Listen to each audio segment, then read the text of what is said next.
நண்பர்கள் அனைவருக்கும் இனிய வணக்கங்கள். பிரபஞ்சம், தெய்வம், எதில் நம்பிக்கை இருக்கின்றது? இல்லை, இரண்டிலுமே நம்பிக்கை இல்லையா?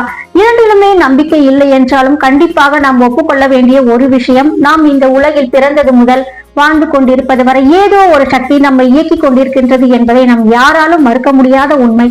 அதை நீங்கள் பிரபஞ்ச சக்தியாக நினைத்தாலும் சரி, இல்லை தெய்வ சக்தியாக நினைத்தாலும் சரி, இப்போது உங்களுக்குள் ஒரு கேள்வி எழலாம்.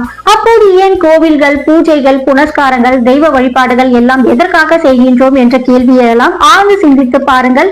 நம் தெரியாத எந்த ஒரு உருவத்தையுமே நம் மனதில் நிறுத்தி தெய்வமாக வழிபடவில்லை. நம் முன்னோர்கள் சொல்லித்தந்த உருவங்களையும் நம் முன்னோர் பின்பற்றிய வழிகளையும் பின்பற்றியே நம்ம தெய்வ வழிபாடுகளை செய்து வருகின்றோம். உதாரணமாக நம்ம இஸ்லாமிய சமயத்துல எல்லாம் பாத்தீங்கன்னா உருவ வழிபாடே கிடையாது. சோ அவங்க இந்த பூமியில வாழ்ந்து கொண்டுதான் இருக்கின்றார்கள். அவங்களுக்கும் ஏதோ ஒரு சக்தி துணையாக இருந்து கொண்டுதான் இருக்கின்றது. இப்போது நாம் சொல்ல வேண்டிய விஷயம் என்ன அப்படின்னு பாத்தீங்கன்னா, தெய்வம், பிரபஞ்சம் எல்லாமே ஏதோ ஒரு சக்தி நம்ம இயக்கி கொண்டிருக்கின்றது. ஒரே ஒரு உண்மைதான். நீங்களே ஆழ்ந்து சிந்தித்து பாருங்கள். நாம் இதுவரை பூமியில் கண்டிராத ஏதாவது ஒரு உருவத்தை நாம் தெய்வமாக நினைத்து உணர்ந்திருக்கின்றோமா? இல்லவே இல்லை. நம் முன்னோர்கள் சொல்லி தந்த உருவங்களையும் நம் முன்னோர்கள் பின்பற்றிய வழிகளையும் பின்பற்றியே நம்ம தெய்வ வழிபாடுகளை மேற்கொள்கின்றோம். பூஜைகள், புனஸ்காரங்களை செய்து வருகின்றோம். சோ அப்போது உங்களுக்குள் ஒரு கேள்வி எழலாம், பின் ஏன் நம்ம தெய்வ வழிபாட்டை செய்ய வேண்டும், பூஜை புனஸ்காரங்களை எல்லாம் செய்ய வேண்டும் அப்படின்ற கேள்வி உங்களுக்குள்ள எழலாம். நம்ம எதற்காக இதையெல்லாம் செய்கின்றோம் அப்படின்னு பாத்தீங்கன்னா, நம்ம ஒரு நல்ல நெறியில செல்வதற்காகவும், நல்ல ஒரு நேர்மறையான ஆற்றல் நமக்குள்ள உருவாகி ஒழுக்கமான ஒரு வழியில சென்று நல்ல ஒரு வாழ்க்கையை நம்ம வாழ்வதற்காகவும் தான் இந்த கோவில்கள், பூஜைகள், புனஸ்காரங்கள் எல்லாம். உலகம் தோன்றியது முதல் உயிரினங்கள், மனிதர்கள் தோன்றியது வரை ஏதோ ஒரு சக்தி நம்ம இயக்கி கொண்டிருக்கின்றது என்பது மறுக்க முடியாத உண்மை. இப்போது உங்களுக்கே புரிந்திருக்கும், நாம் எதை நினைத்து, நம் மனது எதை நினைத்து செய்கின்றதோ அதுவே நமக்கு பிரதிபலிக்கின்றது. சோ நம்ம மனதுல என்ன நினைக்கின்றோமோ அதுதான் நமக்கு செயலாக வெளிப்படும். சோ உதாரணமாக, நீங்க ஓர் இடத்திலிருந்து இன்னொரு இடத்திற்கு செல்ல வேண்டும் என்றாலும் கூட உங்க மனது நினைத்தால் மட்டுமே அதை செய்ய முடியும். அதனால நம்ம மனசுதான் ஒரு சக்தி. அந்த சக்தியை நம்ம சரியான வழியில கொண்டு போகிறதுக்காகத்தான் இந்த பூஜைகள் எல்லாம் செய்து இறை வழிபாட்டை மேற்கொண்டால் நம் மனது சரியான வழியில் சென்று விடுமா அப்படின்றது கேள்வி உங்களுக்குள்ள எழலாம். சோ நம்ம மனசை ஒருநிலைப்படுத்துவதற்கான ஒரு வழிதான் நம்ம தெய்வ வழிபாடு. நம்ம மனசு ஒரு நிலையில் இருக்கும் போது நம்ம சரியான முடிவு எடுப்பதற்கான ஒரு வழியாக இருக்கும். அதற்காகத்தான் இந்த பூஜைகள், இந்த புனஸ்காரங்கள் எல்லாமே நம்ம செய்து வருகின்றோம். நம்ம முன்னோர்கள் சொல்லி தந்த எல்லா விஷயத்திலுமே நன்மைகள் இருக்கு. காலப்போக்கில் நம்ம இந்த தெய்வ வழிபாடே எப்படி மாறிவிட்டது அப்படின்னு பாத்தீங்கன்னா, ரொம்ப கட்டுப்பாட்டுகளோட, ரொம்ப விதிமுறைகளோட இந்த தெய்வ வழிபாடு போய்கொண்டிருக்கிறது. சோ நம்ம மனசை ஒருநிலைப்படுத்துவதற்காகத்தான் இந்த தெய்வ வழிபாடை தவிர அதுலயே நிறைய கட்டுப்பாட்டுகள் அப்படிலாம் ஒன்றுமே இல்லை. நன்மை, தீமை இந்த இரண்டே விஷயத்தை நோக்கிதான் நம்ம வாழ்க்கை போய்கொண்டிருக்கின்றது. நாம் இறை வழிபாட்டை மேற்கொள்வதே நாம் நல்ல பாதையில் செல்வதற்காகத்தான். அந்த இறை வழிபாடு கூட இப்போது ஒரு வியாபாரமாக போய்கொண்டிருக்கின்றது.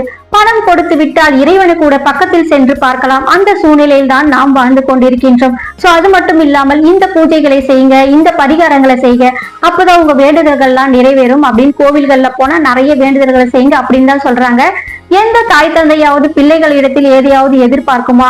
தாய் தந்தையரோட அன்பு, எதிர்பார்ப்பு இல்லாத அன்பு, சுயநலம் இல்லாத அன்பு. நம்ம இறைவனை தாய் தந்தையாகத்தானே வழிபடுகின்றோம். அப்போ எப்படி நம்ம கிட்ட இருந்து எதிர்பார்ப்பாங்க? நம்ம கிட்ட இருந்து இறைவன் எதிர்பார்ப்பதெல்லாம் ஒன்றே ஒன்றுதான். இறைவன் அதாவது பிரபஞ்சம் நம்ம கிட்ட இருந்து எதிர்பார்ப்பதெல்லாம் ஒன்றே ஒன்றுதான், அன்பு.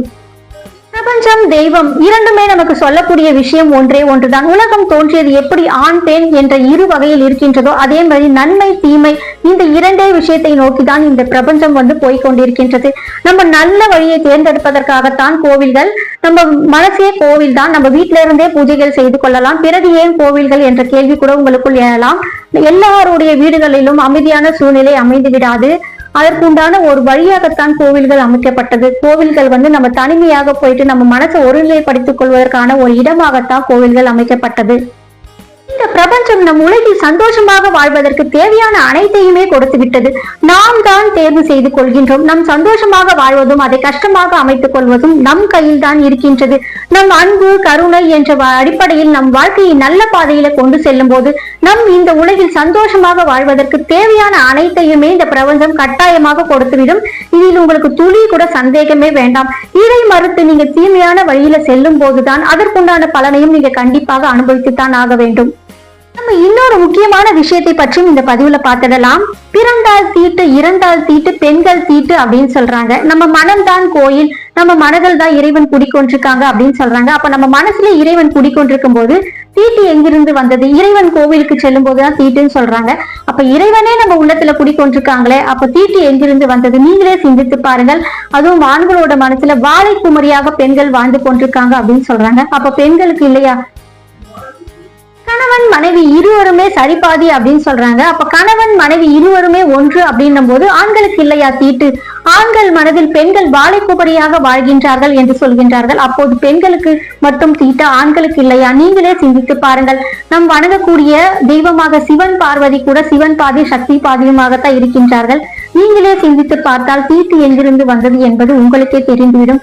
இது எதுவுமே ஒன்றுமே இல்லை. இந்த பிரபஞ்சம் நமக்கு சொல்லக்கூடிய விஷயம் ஒன்றே ஒன்றுதான், நன்மை தீமை. நம் எதை நோக்கி செல்கின்றோமோ அதன்படியே நம்ம வாழ்க்கை பாதை அமையும். அதன்படியே நம்ம வாழ்க்கை சந்தோஷமாக அமைவதும் தீமையாக அமைவதும் நம் கையில் தான் இருக்கின்றது. நீங்களே சொல்லுங்கள், தெய்வ சக்தியா பிரபஞ்ச சக்தியா எது உண்மை? இரண்டுமே ஒன்றுதான். நாம் இந்த உலகில் பிறந்தது முதல் வாழ்ந்து கொண்டிருப்பது வரை ஏதோ ஒரு சக்தி நம்ம இயக்கி கொண்டிருப்பது என்பது நம்ம அனைவராலுமே மறுக்க முடியாத உண்மை. அந்த சக்தியை நம்ம தெய்வமாக வழிபட்டாலும் சரி, இல்ல பிரபஞ்சமாக சக்தியாக வழிபட்டாலும் சரி, உங்களுக்கு என்னவாக தோன்றுகின்றதோ அதுவாக நினைத்து நீங்கள் வழிபடலாம். ஆனால் நாம் செய்ய வேண்டிய விஷயம் ஒன்றுதான். நாம் நல்ல பாதையில் செல்லும் போது இந்த பிரபஞ்சம் நமக்கு தேவையான அனைத்தையுமே, சந்தோஷமாக வாழ தேவையான அனைத்தையுமே கொடுத்துவிடும். இதுதான் உண்மை. நன்மை தீமை இந்த இரண்டு வழிகளை நோக்கி இந்த பிரபஞ்சம் செல்கின்றது. அதற்கான வழியைத்தான் நாம் தேர்ந்தெடுத்துக் கொள்ள வேண்டும். இதிலிருந்து நாம் தெரிந்து கொண்டது ஒன்றுதான், நம் மனம் என்னவாக நினைத்து வழிபடுகின்றோமோ அதுவாகவே நமக்கு பிரதிபலிக்கின்றது. அது நீங்க தெய்வ சக்தியாக நினைத்தாலும் சரி, இல்ல பிரபஞ்ச சக்தியாக நினைத்தாலும் சரி, நல்ல பாதையில் செல்லுங்கள். இந்த பதிவு உங்களுக்கு ரொம்பவே பயனுள்ளதா இருக்கும்னு நினைக்கிறேன். பிடிச்சதுன்னா வீடியோ லைக் பண்ணிக்கோங்க, உங்க ஃப்ரெண்ட்ஸ் ரிலேட்டிவ்க்கு ஷேர் பண்ணிக்கோங்க. நம்ம சேனலையும் மறக்காம சப்ஸ்கிரைப் பண்ணி சப்போர்ட் பண்ணுங்க. நெக்ஸ்ட் இன்னொரு யூஸ்ஃபுல்லான வீடியோஸோட உங்களை சந்திக்கிறேன். நன்றி, வணக்கம்.